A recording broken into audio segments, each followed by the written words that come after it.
क्यों मारे हो इनको? साहब ये एक नंबर का गुंडा है, इसने अपनी बहू का रेप किया है, अंदर करिए इसको। नहीं नहीं, मैंने ऐसा कुछ नहीं किया। साहब झूठ बोलता है ये। तुम लोगों के कहने से इन पे आरोप साबित नहीं हो जाएगा। इनके बहू बेटा कहाँ रहते हैं? साहब यही पास ही में इनका घर है। साहब इसे थाने में डालिए, नहीं तो इसको बहुत मारेंगे। कमल लेके जाओ इन्हें।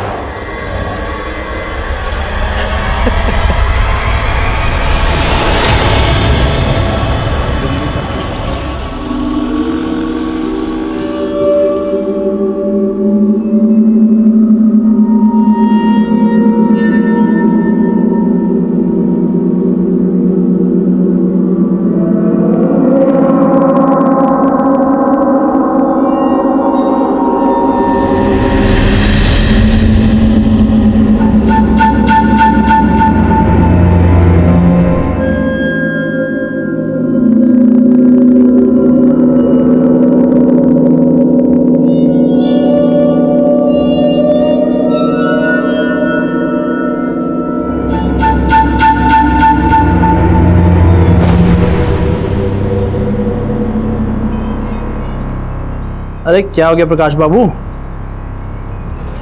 भाई खाओगे क्या? क्यों बोल रहे हो सुबह सुबह? ये फाइल क्यों नहीं कंप्लीट की? नहीं की तो तुम कर दो ना यार। देखो अगर मैं कंप्लीट करूंगा तो तुम कोई ना कोई कमी तो निकालोगे। क्यों अपने वक्त को बर्बाद करूं? एक काम करो, तुम कंप्लीट कर लो, सारा काम मन के मुताबिक हो जाएगा। हाँ? काम तो मेरे मन मुताबिक ही होगा, लेकिन करोगे तुम। अगर 2 घंटे के अंदर ये फाइल कंप्लीट नहीं की ना तो बॉस को कंप्लेंट कर दूंगा तुम्हारी।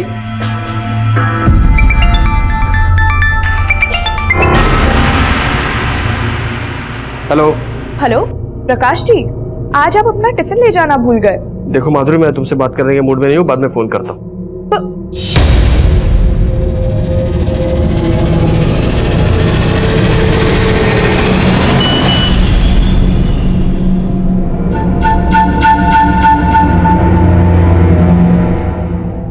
अरे सुरेंद्र सुनो। हाँ साहब। देखो एक बच्चे को O नेगेटिव ब्लड की जरूरत है और मेरा O नेगेटिव ब्लड ग्रुप है, बहुत रेयर होता है ये, तो बॉस को बोल देना मैं ब्लड डोनेट करने गया हूँ, थोड़ा इमरजेंसी है, ठीक है?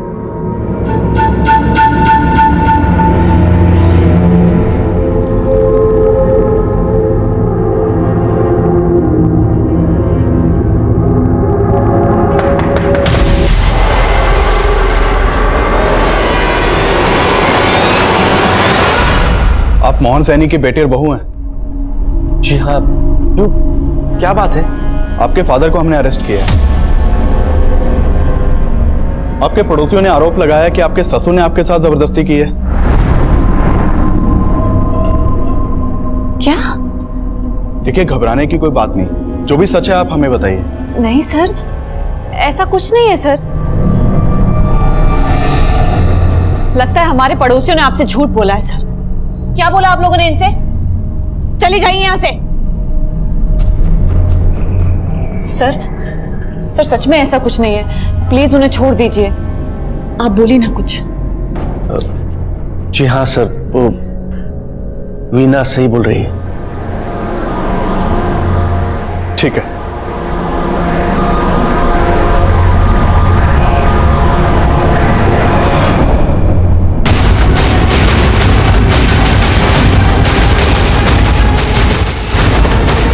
सर ये देखिए सर, सुबह एक दूध वाले ने इसकी लाश देखी तो कंट्रोल रूम में फोन किया, और ये देखिए लाश के पास सिर्फ ये बाइक मिली है, इसका मोबाइल पर्स सब गायब है। एंगल लूट का नहीं लगता, अगर मामला लूट का होता तो वो बाइक लेकर भी जाते। इसकी पहचान पता करो और देखो बाइक किस एड्रेस पे रजिस्टर्ड है। Okay sir.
थोड़ी भी शर्म है तो गाँव लौट चाहिए।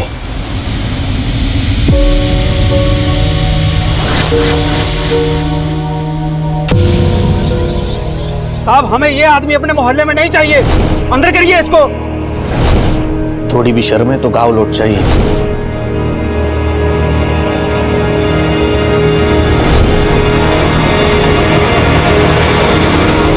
Police control room. हाँ जी बोलिए।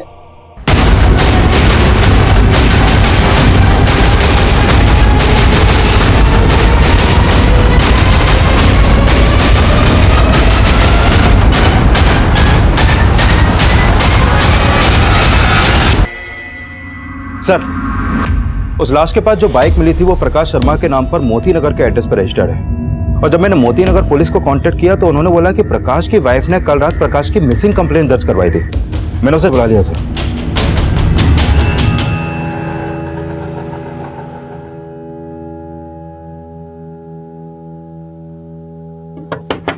पापा,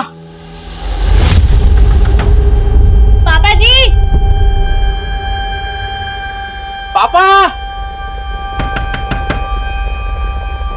मुझे तो कुछ गड़बड़ लग रहा है, दरवाजा तोड़ दीजिए। पापा, पापा जी! पापा! सर, प्रकाश जी कल सुबह ऑफिस के लिए निकल गए थे। मैंने तभी उनको आखिरी बार देखा था। फिर ऑफिस जाने के बाद जब मैंने उनको फोन किया तो उनका मूड कुछ ठीक नहीं लग रहा था। प्रकाश जी, आज आप अपना टिफिन ले जाना भूल गए। देखो माधुरी, मैं तुमसे बात करने के मूड में नहीं हूँ, बाद में फोन करता हूँ। और फिर कल रात को जब वो ऑफिस से घर नहीं आए तो मैंने उनके ऑफिस वालों को भी फोन किया। वो कह रहे थे कि ऑफिस पहुंचने के बाद वो कहीं निकल गए। कहाँ के लिए निकल गए थे? सर, वो तो बोल रहे थे कि वो ब्लड डोनेट करने गए थे, पर मुझे उन पे भरोसा नहीं हो रहा है। वो कुछ ना कुछ तो छुपा रहे हैं।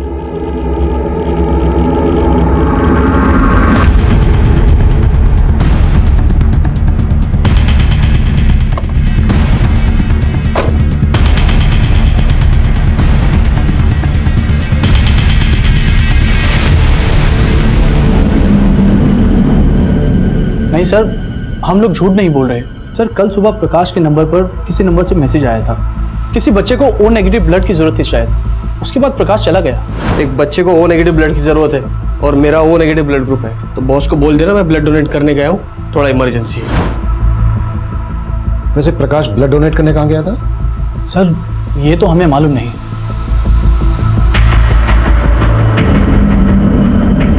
अगर प्रकाश वाकई में ब्लड डोनेट करने गया था तो हो सकता है ब्लड डोनेशन का फेक मैसेज भेजकर उसे किसी ने धोला को बुलाया हो और उसका मर्डर कर दिया। चेक करो, कल सोशल मीडिया पर ऐसा कोई मैसेज वायरल हुआ है क्या जिसमें ओ नेगेटिव ब्लड की मांग की गई हो? प्रकाश और उसकी वाइफ के कॉल रिकॉर्ड्स भी निकलवाओ। उसके ऑफिस, अड़ोस पड़ोस में सब जगह पूछताछ करो। प्रकाश से जुड़ी हर बात हमें मालूम होनी चाहिए। सर,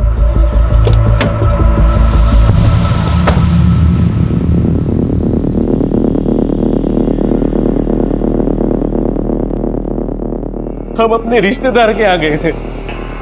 वहां से आकर देखा तो पापा ने आत्महत्या की थी। क्या तुम्हारे फादर की मौत की वजह वो सब बातें तो नहीं है जो हमें पहले पता चली थी?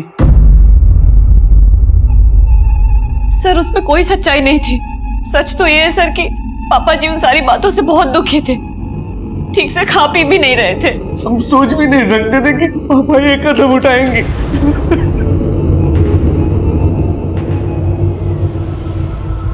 साहब, वैसे तो प्रकाश जी बहुत अच्छे आदमी थे, लेकिन ऑफिस में उनका सिर्फ एक ही इंसान के साथ पंगा था। किसकी बात कर रहे हो तुम?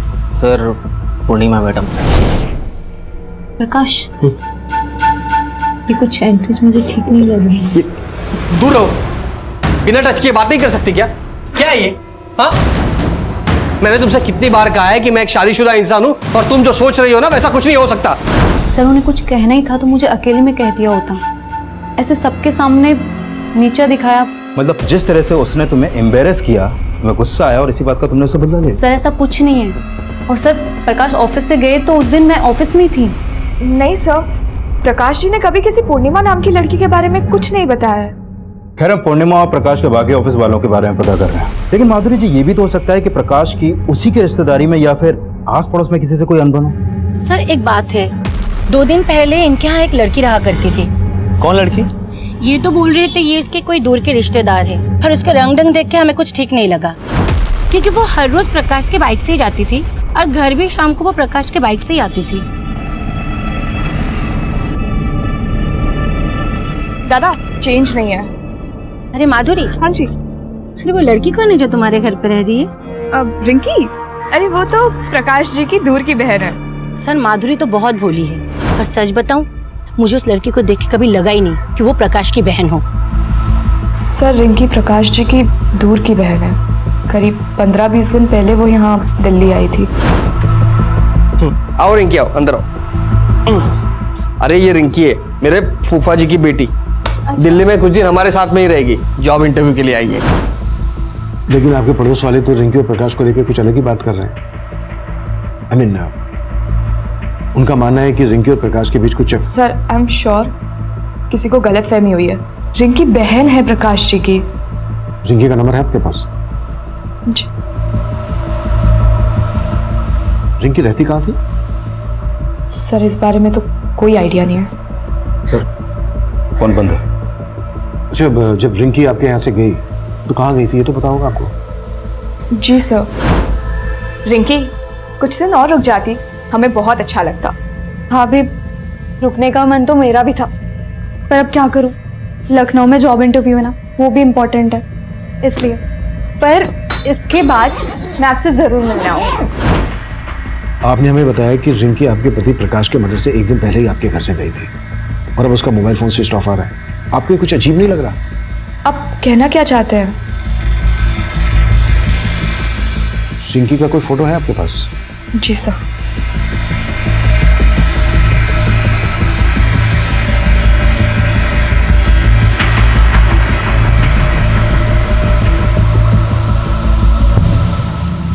रिंकी के कॉल रिकॉर्ड्स और एक्टिविटीज पता करो। प्रकाश के कत्ल से 1 दिन पहले रिंकी का प्रकाश के घर से जाना और अब रिंकी का मोबाइल फोन स्विच ऑफ आना, ये कुछ ठीक नहीं लग रहा है। पानी देना।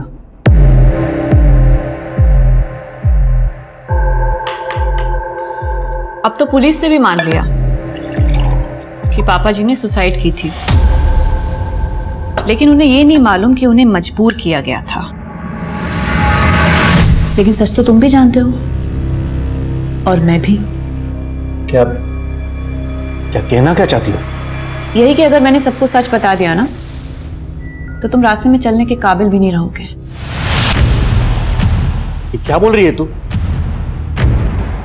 पुलिस ने कहा था मुझसे कि बिना डरे सब सच बता दूं।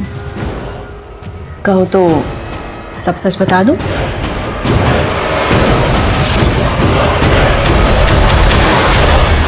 पानी दो मुझे।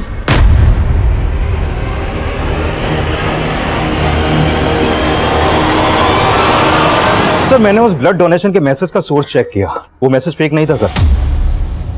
गोविंदपुरा में एक हॉस्पिटल है जहां वाकई में एक बच्चे को ओ नेगेटिव ब्लड की जरूरत थी और मैंने कंफर्म किया कि प्रकाश ने अपना ब्लड वहां पे डोनेट किया था। सर प्रकाश के बारे में अभी तक जो भी सामने आया उससे ये तो साफ है कि प्रकाश काफी हेल्पफुल इंसान था। प्रकाश कितना हेल्पफुल आदमी था ये तो हमें रिंकी ही बता सकती है। रिंकी की कोई इंफॉर्मेशन? सर रिंकी का फोन नंबर पानीपत के एड्रेस पर रजिस्टर्ड है और प्रकाश की हत्या से 1 दिन पहले रिंकी और प्रकाश इन दोनों का फोन जनकपुरी में एक साथ काफी टाइम तक एक्टिव था। लेकिन सर इन दोनों के बीच में फोन पर कोई बात नहीं होती थी और सब लोग बोल रहे हैं कि रिंकी लगभग 15 दिन तक प्रकाश के घर में रही थी। और मैंने प्रकाश की वाइफ की कॉल रिकॉर्ड चेक किए सर, उसमें कुछ भी सस्पिशियस नहीं मिला। हो सकता है रिंकी और प्रकाश मोबाइल फोन पर किसी ऐप के जरिए बात करते हो। एक तरफ रिंकी और दूसरी तरफ प्रकाश के ऑफिस में काम करने वाली है पूर्णिमा। इन दोनों के बीच की कहानी भी काफी अजीब है। विकास पता करो रिंकी और पूर्णिमा का आपस में कोई कनेक्शन था क्या, और पानीपत पुलिस से भी कांटेक्ट करो। इस रिंकी का मिलना हमारे लिए बहुत जरूरी है। Sure sir.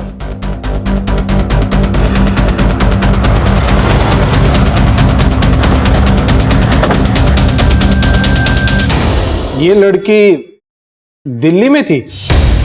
तुम जानते हो इसे? जी सर, इसका नाम रिंकी है। तकरीबन 15 दिन पहले इसके फादर ने यहाँ मिसिंग कंप्लेंट दर्ज कराई थी और फिर 2 दिन पहले रिंकी की लाश हमें मिली। रिंकी की लाश? जी सर, बहुत ही ब्रूटल मर्डर था सर। लाश के पास से हमें एक फोटो आईडी मिली रिंकी की और उसके फादर ने भी शिनाख्त कर ली थी कि वो लाश रिंकी की ही थी। 5 दिन पहले तक रिंकी प्रकाश के साथ दिल्ली में रह रही थी और जिस दिन रिंकी प्रकाश के घर से गई उसके अगले ही दिन हमें प्रकाश की लाश मिली और उसके 2 दिन बाद रिंकी की लाश मिलती है यहां पानीपत में और प्रकाश की लाश मिली थी हमें दिल्ली में। लेकिन सर हमारे इन्वेस्टिगेशन में प्रकाश नाम के किसी आदमी की जानकारी हमें नहीं मिली। लेकिन प्रकाश ने अपनी वाइफ को बताया था कि रिंकी उसकी दूर की बहन है। वेल, हमें रिंकी के फादर से मिलना है, शायद वो प्रकाश के बारे में जानते हो। सर अब रोने से क्या होगा? गई तो गई, ससुरी औलाद ही ऐसी पैदा हो गई थी। चुप! कोई जरूरत नहीं है ऐसी लड़की के लिए रोने की। एकदम आवाज आती है।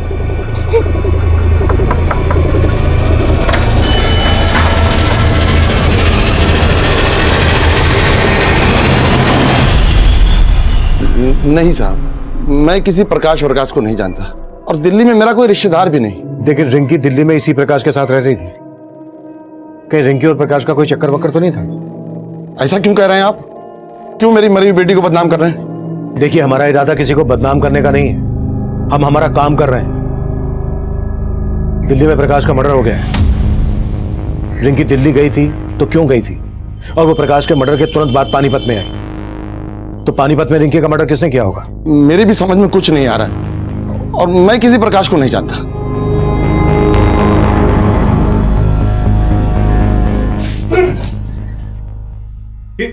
ये क्या बेहुदी है? देख नहीं रहे हो दिन निकल आया है? हाँ, और तुम घोड़े बेच के सोए हुए हो। कपड़े और बर्तन कौन साफ करेगा? ये सब काम मैं करूंगा? पागल है क्या तू? नहीं तो कौन करेगा? और उसके बाद तो खाना भी बनाना है तुम्हें मेरे लिए। तेरी मर्दानगी अब नहीं चलेगी, समझा? और तुमने ज्यादा कोशिश की ना तो चीख चीख के यहाँ सबको इकट्ठा कर दूंगी और फिर बोलूंगी सबसे कि कैसे तू मजबूर करता था। हद से ज्यादा आगे बढ़ रही है तू। हदें तूने पार की हैं। अब जाके मुझे तुझे काबू में करने का मौका मिला है। जैसे जैसा कह रही हूँ वैसा कर। जेल में चक्की पीसने से तो बेहतर है ना कि घर का चौका बर्तन कर, समझा? अब चल शुरू हो जा।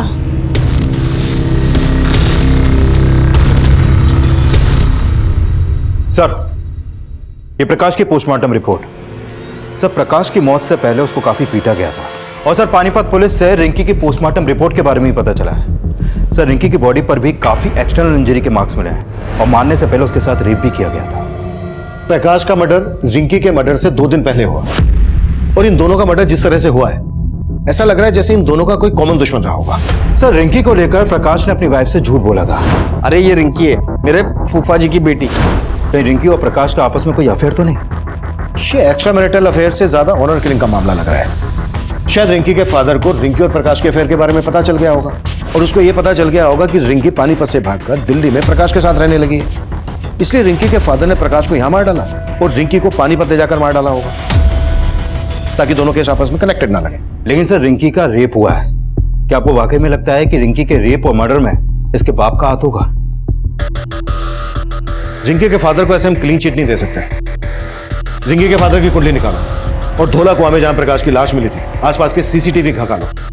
शायद कोई ऐसा आदमी कैप्चर हुआ हो जो रिंकी और प्रकाश से ताल्लुक रखता है, इन दोनों में से किसी एक से ताल्लुक रखता हो।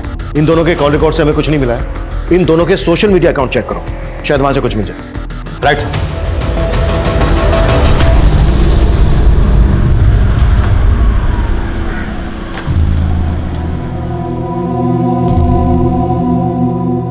इस बार पैसों का इंतजाम हो जाएगा ना? हो जाएगा भाई, टेंशन क्यों ले रहा है? टेंशन तो होगी, पुलिस दोबारा इस केस में कूद पड़ी। सर, मैंने रिंकी और प्रकाश इन दोनों का सोशल मीडिया अकाउंट चेक किया। सर, ये रिंकी और प्रकाश सोशल मीडिया पर भी एक दूसरे के टच में नहीं थे। लेकिन सर, प्रकाश के सोशल मीडिया अकाउंट में उसी को ऑफिस में काम करने वाली पूर्णिमा के काफी मैसेज मिले हैं। ये देखिए सर। इस पूर्णिमा के अगेंस्ट कुछ मिला? नहीं सर, फिलहाल पूर्णिमा के खिलाफ तो कुछ नहीं मिला है, लेकिन सर रिंकी के सोशल मीडिया अकाउंट में एक रोहन नाम के लड़के का अकाउंट भी मिला है। ये देखिए सर, ये रोहन और रिंकी के बीच में जिस तरह की चैटिंग होती थी, उसे लगता है कि इन दोनों का आपस में अफेयर था। काफी इंटीमेट बातें होती थी सर। ये देखिए। कि रोहन रहता कहाँ है? रोहन कहाँ जा रहा है? मम्मी 4 बज रहे, कहाँ जाऊंगा मैं? ट्यूशन जा रहा हूँ। अच्छा ठीक है, पर घर जल्दी आ जाना। आजकल रोज ही घर देर से आता है तू। मम्मी एग्जाम चल रहे हैं, कल एक्स्ट्रा क्लासेस लेते हैं, ठीक है मैं आ जाऊंगा जल्दी। क्लासेस बाद में जाना, पहले मेरे कुछ सवालों के जवाब देना। क्या हुआ सर? क्या किया मेरे बेटे ने? हमें आपके बेटे से कुछ बातें करनी है, अकेले में। हाँ सर, रिंकी मेरी दोस्त है, लेकिन सर हमारा ब्रेकअप हो गया था। ब्रेकअप क्यों हुआ था? सर ये हमारा पर्सनल मैटर है, आप ये क्यों पूछ रहे हैं सर? वो इसलिए क्योंकि रिंकी का मर्डर हो गया है। क्या सर? सर रिंकी का मर्डर? हाँ मर्डर, और मर्डर सिर्फ रिंकी का ही नहीं हुआ है, बल्कि प्रकाश नाम के इस आदमी का भी मर्डर हुआ है, और दिल्ली में रिंकी इसी आदमी के साथ रह रही थी। अब तो ये बोल, तेरा रिंकी और प्रकाश के मर्डर से क्या लेना देना है? सर मेरा सर किसी से कोई लेना देना नहीं है, और सर ये प्रकाश मैं सर किसी को नहीं जानता। पिछले 6 महीने से रिंकी से तू सोशल मीडिया अकाउंट पर टच में था। तुम दोनों की चैट हिस्ट्री है हमारे पास, दिखाऊं? रिंकी पानीपत से दिल्ली तेरे कहने पर आई, और तुम दोनों के कॉल रिकॉर्ड के हिसाब से तेरा और रिंकी का मोबाइल फोन दिल्ली में कई जगह पर एक साथ एक्टिव था। क्या छिपा रहा है हमसे? सर मैं कुछ नहीं छिपा रहा, लेकिन सर हाँ मैं रिंकी से प्यार करता था, और सर जब वो दिल्ली आई थी तो मुझसे मिल भी रही थी। रिंकी यार, मैंने सोचा भी नहीं था कि तुम मुझसे मिलने ऐसे दिल्ली आ जाओगी। रोहन, मैं दिल्ली में सेटल होना चाहती हूँ, इसलिए मैं जॉब ढूंढ रही हूँ। क्या तुम मेरी थोड़ी मदद करोगे? ऑफ कोर्स यार, मैं तुम्हारे लिए जॉब ढूंढ देता हूँ। Thank you. अब ना मैं ट्रैवलिंग करके बहुत थक गई हूँ, तो तुम्हारे घर चले? मेरे घर? रिंकी मैं तुमको अपने घर नहीं ले आ सकता। और सर इसी बात से नाराज होकर उसने बोलचाल बंद कर दी। डीएनए करवा उसका, और जब तक डीएनए रिपोर्ट नहीं आ जाती है, हमसे बिना पूछे शहर से बाहर नहीं जाएगा।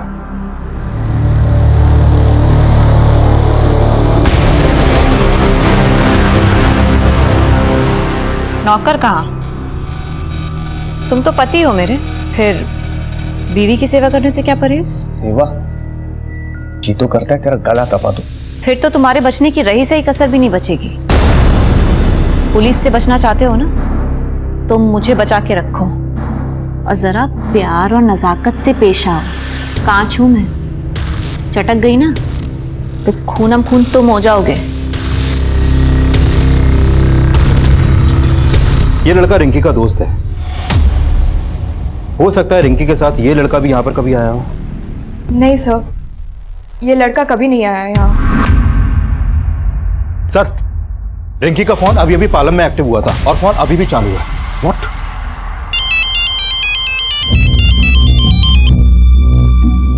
हेलो। हेलो, कौन बोल रहा है? आपने फोन किया? आप कौन? मैं राजापुर पुलिस स्टेशन से इंस्पेक्टर अभिमन्यु जिंदल बोल रहा हूँ।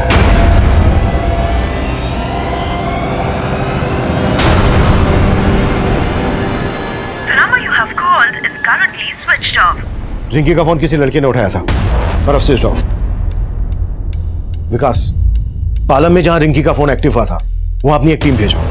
हो सकता है हमारा ध्यान भटकाने के लिए किसने रिंकी का फोन एक्टिव किया हो, और अपने खबरियों को रिंकी का फोटोग्राफ दो, पता लगवाओ कि पालम में रिंकी का कहां आना जाना था।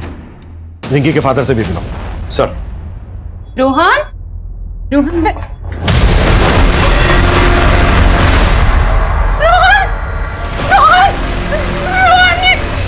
क्या कर लिया बेटा?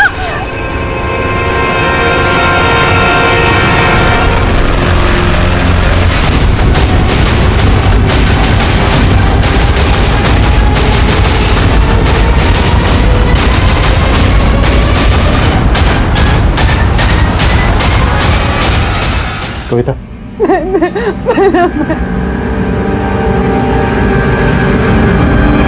सब पहले रोहन से बात करके ऐसा लगा नहीं था कि वो हमारी पूछताछ की वजह से सुसाइड कर लेगा।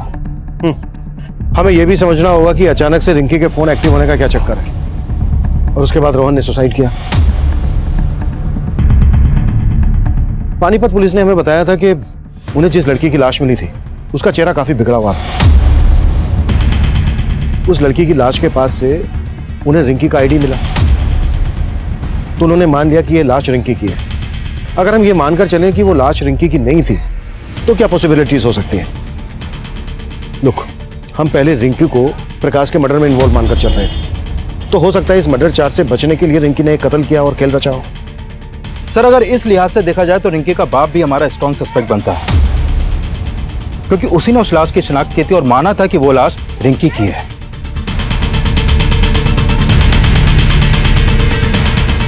अगर रिंकी जिंदा थी तो फिर वो लड़की कौन थी जिसे रिंकी मानकर रिंकी के घर वालों ने उसका अंतिम संस्कार कर दिया था? तब हमारे पास डीएनए करके ये जानने की गुंजाइश नहीं थी कि वो लाश रिंकी की ही थी या रिंकी की हत्या हुई थी। वहीं सर्कमस्टेंशियल एविडेंस ये साफ कर रहे थे कि रोहन ने आत्महत्या ही की थी। लेकिन रोहन के दिमाग में क्या चल रहा था? उसके आत्महत्या करने की असल वजह क्या थी? ये तब हमारी कुछ समझ में नहीं आ रहा था। पर हमारे लिए ये जानना बेहद जरूरी था कि रिंकी के नंबर पर जिस औरत से मेरी बात हुई थी वो वाकई में रिंकी थी या कोई और। हमने अपना खबरी नेटवर्क फैला दिया। रिंकी से जुड़े सवालों का जल्द से जल्द हल ढूंढने की हम कोशिश में जुट गए थे।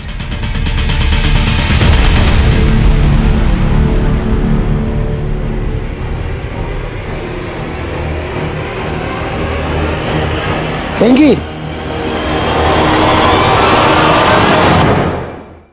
सर, प्रकाश की लाश जिस एरिया में मिली थी वहां से करीब 3 किलोमीटर दूर एक सीसीटीवी में रोहन अपने कुछ दोस्तों के साथ उसी तरफ जाता हुआ कैप्चर हुआ है। फुटेज इसमें है सर। और करीब 1 घंटे बाद ये लड़के उसी रास्ते से वापस लौटे हैं। तो मैंने रोहन की मां को इन लड़कों का फोटो दिखाया था। उन्होंने कहा कि ये लड़के रोहन के कॉलेज के हैं। मिहिर और मानव से बात करनी पड़ेगी। बाकी तीसरे के बारे में दोनों बता। सर, मुन्ना खबरी का फोन आया था, वो आपसे मिलना चाहता है। उसे रिंकी के बारे में कुछ इन्फॉर्मेशन देनी है।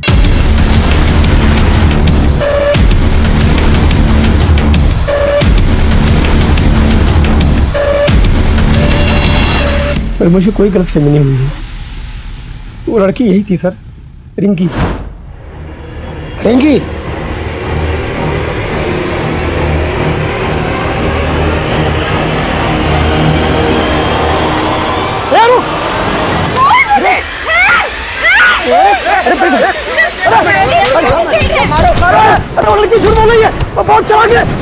इससे पहले कि आप लोगों को खबर देता, उसने मुझे झूठा आरोप लगा के लोगों से पिटवा दिया।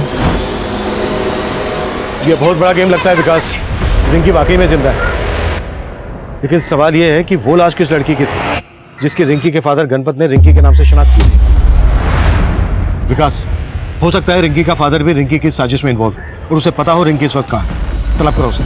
सब। हेलो सर, रोहन के उन तीनों दोस्तों को थाने ले आया।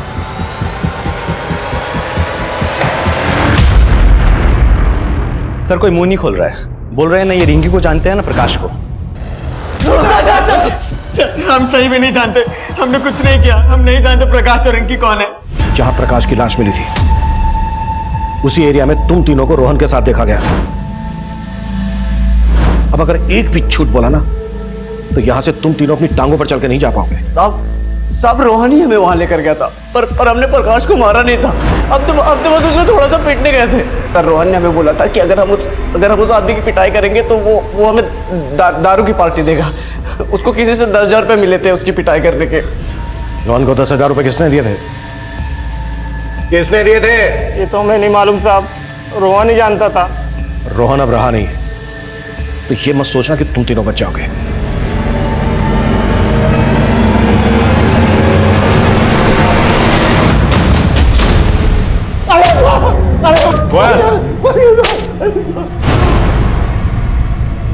बोल रिंकी कहाँ? क्या कह रहे हैं साहब? यही साहब तो थे जो रिंकी की लाश दिखाए थे साहब। अब आप पूछ रहे हैं रिंकी कहाँ? टंकी बंद कर। जिस लाश की शिनाख्त तूने की थी वो रिंकी की नहीं थी। रिंकी जिंदा है अभी। और अब ये बोल, अभी कहाँ है वो? बोल। हम सच कह रहे हैं साहब, हमको नहीं मालूम। तोड़ते रहो। नहीं नहीं नहीं साहब, नहीं नहीं साहब, अरे हम सच कह रहे हैं साहब।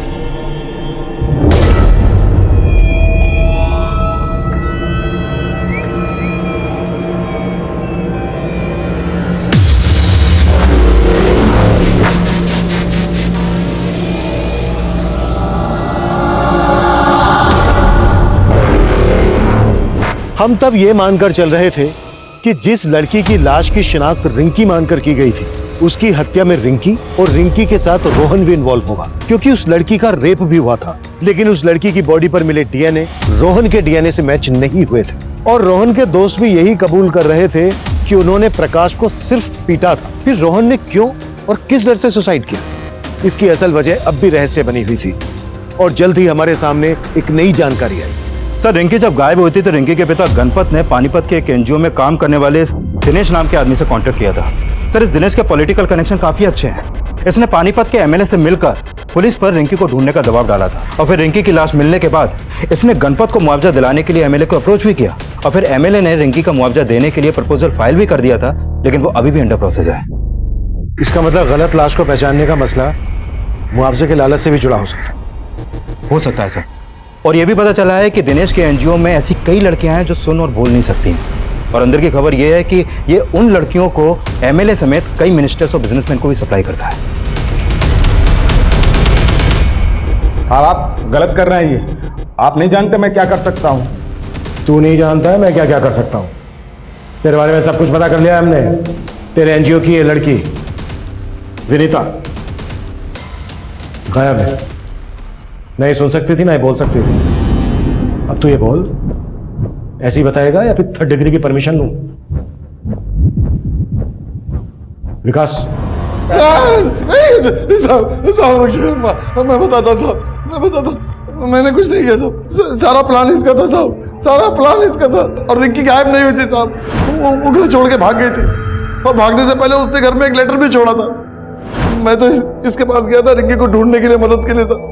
ये मुआवजे का लालच देकर मेरी बुद्धि घुमा दी इसने साहब। वो लड़की की जो लाश मिली है साहब, उसके बारे में भी यही सब जानता है। सब प्लान इसी का था साहब।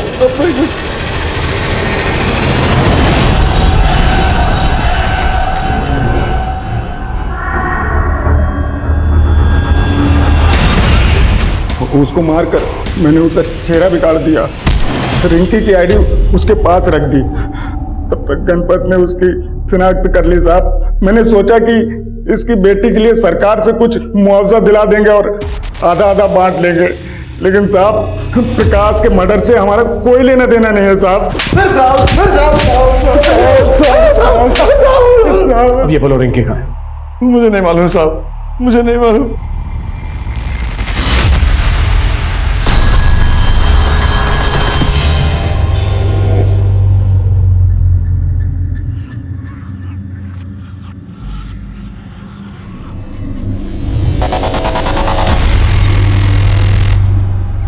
सर, ये रोहन रोहिणी में इस महेंद्र नाम के आदमी से ट्यूशन पढ़ता था और मैंने चेक किया कि रिंकी का फोन पहले कई दफे रोहिणी में एक्टिव रहता था। सर, हो सकता है ये महेंद्र हमें रिंकी की कोई लीड थे। इसे थाने बुला लिया सर मैंने। सर, रोहन ने अपने दोस्तों के साथ क्या किया ये तो मैं नहीं जानता, पर हाँ सर, रोहन रिंकी से सच में बहुत प्यार करता था। इसलिए जब रिंकी दिल्ली आई थी तो वो उसे लेके मेरे घर भी आया था। सर, ये मेरी दोस्त रिंकी। सर, मैं अकेला रहता हूँ, इसलिए रोहन चाहता था कि मैं रिंकी को कुछ दिनों के लिए अपने घर पे रख लूं और मैंने रिंकी को अपने घर पे रखने के लिए 2 दिन के लिए परमिशन भी दे दी थी। और सर, मैं रिंकी को ज्यादा दिन के लिए अपने घर पे नहीं रख सकता था, इसलिए मैंने उसे जाने के लिए कह दिया। फिर उसके बाद उसके साथ क्या हुआ सर, मुझे सच में कुछ नहीं मालूम। रिंकी यहाँ दिल्ली में इस प्रकाश के साथ रह रही थी, आप जानते हैं इसे? नहीं सर, मैं नहीं जानता। ठीक है, आप जा सकते हैं। जी सर, शुक्रिया। विकास, इसकी भी कुंडली निकालो। सर, जनकपुरी के एक एजेंट ने रिंकी का फोटो आइडेंटिफाई किया है। उसने बताया कि उसने रिंकी को जनकपुरी में एक फ्लैट किराए पर दिलवाया था और रिंकी उस फ्लैट में उसी दिन शिफ्ट हो गई थी जिस दिन प्रकाश का मर्डर हुआ।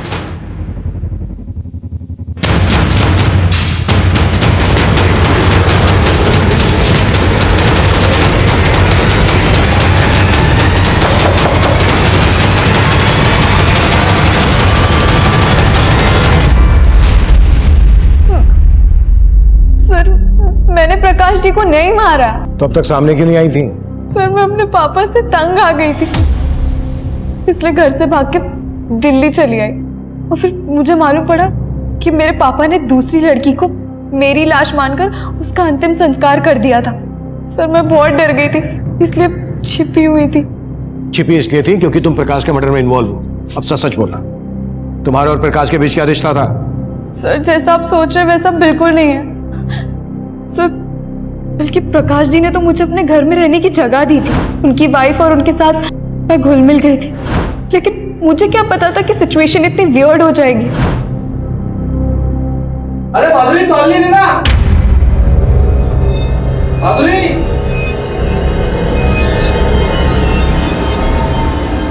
अरे माधुरी तौलिए दो। रिंकी, रिंकी। हाँ देखना प्रकाश जी क्या मांग रहे हैं, मेरे हाथ में आटा लगा हुआ है। अरे माधुरी तौलिए दो। हाँ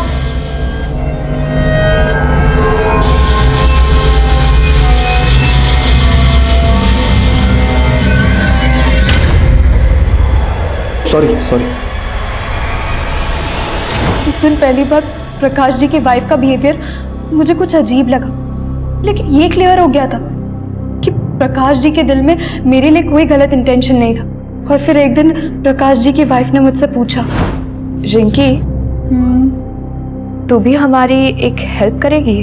कैसी हेल्प? रिंकी हमारी शादी को 3 साल हो गए हैं, लेकिन मैं भाभी रो क्यों रही हो? रिंकी मैं आज तक प्रकाश जी को बच्चा नहीं दे सकी। हमारे पास इतने पैसे भी नहीं है कि सरोगेसी के जरिए हम एक बच्चा पैदा करवा सके। रिंकी क्या तू मेरे लिए प्रकाश जी के बच्चे की माँ बनेगी? What? मैंने तो साफ मना कर दिया और फिर अगले दिन ही मैं घर छोड़ के चली गई। और फिर उसी दिन जनकपुरी में मैं प्रकाश जी से मिली। प्रकाश जी से मिलके मैंने उनको सब साफ साफ बता दिया। और फिर आगे क्या हुआ मुझे नहीं पता। माधुरी ने हमसे बताया कि प्रकाश ने उससे कहा कि तुम प्रकाश की दूर की बहन हो। भला कोई भाभी अपनी ननद से ऐसी शर्त क्यों रखेगी? दूर की बहन? हाँ सर मैं प्रकाश जी की दूर की बहन नहीं हूँ, मुझे तो माधुरी लेकर आई थी। प्रकाश जी ये रिंकी है। अच्छा मेरे दूर की बहन। तो तुम माधुरी की दूर की बहन हो? नहीं सर, मेरा तो उनसे भी कोई रिश्ता नहीं है, बल्कि मुझे तो रोहन के ट्यूशन टीचर ने माधुरी से मिलवाया था। मैं बताता हूँ साहब, सब माधुरी को मैंने इंद्रजीत जानता था साहब।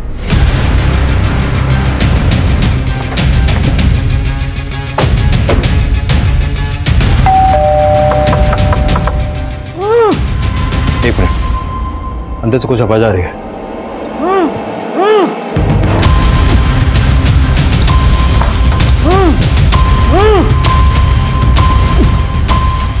दरवाजा तोड़ो। किसने बांधा तुम्हें? मेरी बीवी ने। मालूम है मैंने जो अपने पति के साथ किया वो गलत किया, लेकिन सर वो उसी लायक है। सर मैं आपको बहुत पहले सब सच सच बताना चाहती थी, लेकिन समझ में नहीं आ रहा था कि अपने पति और बहन की करतूतों का बखान किस मुंह से करती। मेरे पति की वजह से मेरे ससुर जी ने सुसाइड किया सर। तुम दोनों जीजा साली के अफेयर का चिट्टा खुल चुका है, अब चुप रहने से कोई फायदा नहीं है। चलो फटाफट हो जाओ शुरू। तो मैंने शादी भले वीना से की थी, लेकिन मैं माधुरी को अपनी दूसरी बीवी बनाकर रखना चाहता था। माधुरी, तेरी और वीना की माँ तो मर गई है, लेकिन हमारे बीच मेरा बाप भी रोड़ा बना हुआ है। ये क्या बकवास कर रहा है तू? अपनी शादीशुदा साली को तू अपनी दूसरी बीवी बनाना चाहता है? मेरा बाप रोड़ा बना हुआ था तो मैंने उसको उसी की नजरों में गिरा दिया। मेरे ही कहने पर उस आदमी ने मेरे बाप को सबके सामने बेइज्जत कर दिया। तो इस तरह से तूने अपने बाप को सुसाइड करने पर मजबूर किया। किसने मदद की तुम लोगों की इसमें? महेंद्र मेरा दोस्त था सर। ऐसे ही बातों बातों में उसने मुझे कहा कि एक कोई लड़की है जो अपना घर छोड़कर भाग कर आई है और उसको पीजी की जरूरत है। तो हमने रिंकी के जरिए प्रकाश को ब्लैकमेल करने का प्लान बनाया। मैं चाहती थी रिंकी मेरी बातों में आकर एक बार प्रकाश के साथ सो जाए और मैं उनकी तस्वीरें खींच लूं ताकि प्रकाश से तलाक की वजह भी मिल जाए और ज़्यादा से ज़्यादा एलिमनी भी वसूल हो सके। पर रिंकी तुम्हारी बातों में नहीं आई और उसने सब कुछ प्रकाश को बता दिया। तुम इतनी गिरी हुई होगी ये मैंने सोचा तक नहीं था। अब तलाक मैं तुम्हें दूंगा और एक फूटी कौड़ी नहीं मिलेगी तुझे। हमने उसी वक्त सोच लिया था कि अगर प्रकाश को हम जिंदा छोड़ेंगे तो वो हमारे प्लानिंग पर पानी फेर देगा। तो रोहन को वो 10,000 रुपए तूने ही दिए थे? जी साहब, लेकिन मैंने रोहन को प्रकाश का मर्डर करने के लिए नहीं बोला था साहब। मैंने तो सिर्फ पीटने के लिए बोला था साहब। उन्होंने जहां प्रकाश को पीटा था वहां मैं भी मौजूद था।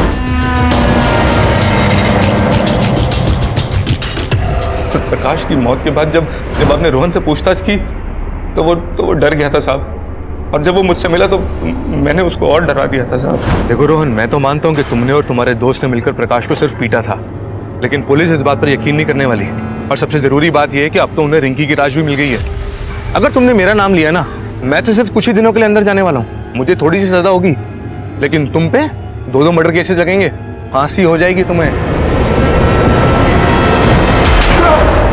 तेरी इसी ओछी हरकत की वजह से रोहन ने अपनी जान दे दी। तुमने सिर्फ प्रकाश को नहीं मारा है, बल्कि रोहन और तुम्हारे बाप मोहन की मौत के जिम्मेदार भी तुम लोग ही हो। मन तो कर।